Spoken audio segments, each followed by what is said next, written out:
शादी के लिए गलत इंसान चूज करना सिर्फ एक गलत डिसीजन नहीं होता, ये धीरे धीरे पूरी जिंदगी का साइलेंट पनिशमेंट बन जाता है। सोचो, तुम अपनी लाइफ का सबसे बड़ा डिसीजन लेने जा रहे हो, उस इंसान के बारे में जिसके साथ तुम रोज उठोगे, रोज सोगे, अपनी थकान, अपनी प्रॉब्लम्स और अपनी खामोशियाँ शेयर करोगे। फिर भी ज्यादातर लोग इस डिसीजन को लुक्स, सैलरी पैकेज या लोग क्या कहेंगे के बेस पर ले लेते हैं। इस वीडियो में हम बात करने वाले हैं कि राइट पर्सन फॉर मैरिज कैसे चूज करें, बिना फिल्मी एक्सपेक्टेशंस, बिना झूठे स्टैंडर्ड्स और बिना बाद में रिग्रेट के। एंड तक जरूर देखना, क्योंकि आखिरी बात वो है जो ज्यादातर लोग शादी के बाद समझते हैं, जब थोड़ा लेट हो चुका होता है। एक छोटी सी कहानी से शुरू करते हैं। अली और सारा की शादी देखने में बिल्कुल परफेक्ट थी, अच्छा रिश्ता, सपोर्टिव फैमिलीज और सोशल मीडिया पर स्माइलिंग पिक्चर्स। लेकिन शादी के 2 साल बाद बातें कम होने लगी, कंप्लेंट्स बढ़ने लगी और साइलेंस इतना हैवी हो गया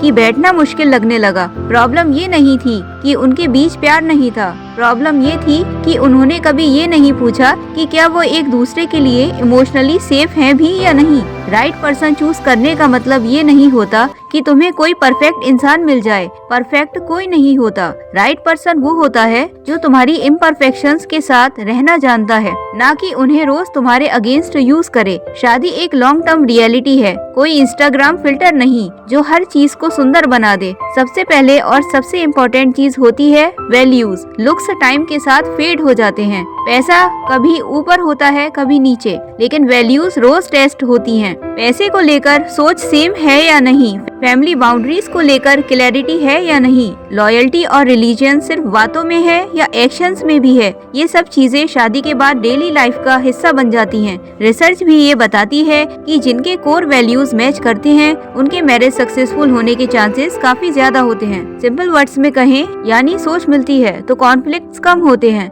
दूसरी बड़ी चीज है कम्युनिकेशन। अगर तुम किसी के साथ बिना डरे अपनी बात नहीं कह पा रहे हो तो शादी के बाद वो डर और ज्यादा बढ़ जाता है। राइट पर्सन वो नहीं होता जो कभी गुस्सा ही ना करे, राइट पर्सन वो होता है जो गुस्से के बाद बैठकर बात करे, जो तुम्हारी बात को सुने, सिर्फ रिप्लाई देने के लिए नहीं, उसे अहमियत दे, समझने के लिए। शादी एक डेली कन्वर्सेशन है और साइलेंट ट्रीटमेंट धीरे धीरे रिश्ते को खोखला कर देता है। तीसरी चीज है इमोशनल मैच्योरिटी, जो एज से नहीं आती। Emotional maturity experience, self awareness और रेस्पॉन्सिबिलिटी से आती है। इसका मतलब होता है अपनी गलती मानने की हिम्मत रखना, हर प्रॉब्लम के लिए दूसरों को ब्लेम न करना और अपने मूड स्विंग्स का बोझ पार्टनर पर न डालना। स्टडीज से पता चलता है कि इमोशनली इमेच्योर कपल्स में सेपरेशन और डाइवोर्स का रिस्क ज्यादा होता है, क्योंकि जब दोनों बच्चों जैसे बिहेव करते हैं तो रिलेशनशिप संभालने वाला कोई नहीं बचता। चौथी चीज है कॉन्फ्लिक्ट हैंडलिंग। शादी में फाइट्स होंगी, डिसएग्रीमेंट्स आएंगे,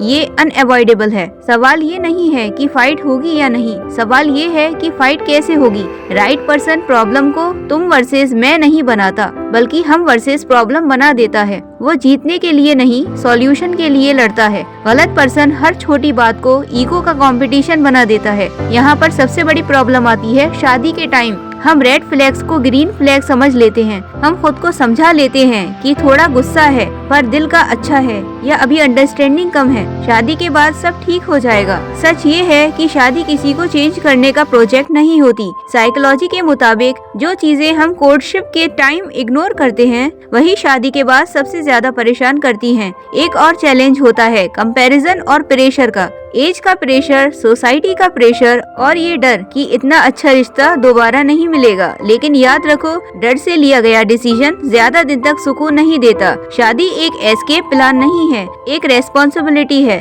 तो प्रैक्टिकल लेवल पर राइट पर्सन कैसे चूज करें? सबसे पहले सवाल पूछना सीखो। ऑकवर्ड क्वेश्चंस नहीं, जरूरी क्वेश्चंस, जैसे स्ट्रेस को कैसे हैंडल करते हो, पैसा खर्च करने का स्टाइल क्या है, और अगर मैं इमोशनली लो हो जाऊं तो तुम कैसे रिएक्ट करोगे। ये इंटरव्यूज नहीं है, ये फ्यूचर की इंश्योरेंस है। दूसरी चीज ऑब्जर्व करो, अज्यूम मत करो। लोग क्या बोलते हैं उससे ज्यादा इम्पोर्टेंट होता है वो क्या करते हैं। सर्विस स्टाफ के साथ बिहेवियर, फैमिली के साथ बाउंड्रीज और मुश्किल सिचुएशन में रिएक्शन, यही से इंसान का कैरेक्टर दिखता है। कैरेक्टर कॉम्प्लीमेंट्स में नहीं, प्रेशर में सामने आता है। तीसरी चीज अपनी खुद की क्लैरिटी। अगर तुम खुद नहीं जानते कि तुम्हें शादी से क्या चाहिए चाहिए तो तुम गलत लोग चूज करोगे। अपने डील ब्रेकर्स क्लियर रखो, अपनी एक्सपेक्टेशन समझो और सिर्फ इसलिए कॉम्प्रोमाइज मत करो क्योंकि तुम्हें डर लग रहा है। अब सबसे इम्पोर्टेंट बात, राइट पर्सन वो नहीं होता जो तुम्हें हमेशा खुश रखे। राइट पर्सन वो होता है जो तुम्हें सेफ फील कराए, इमोशनली सेफ, जहाँ तुम रो सकते हो,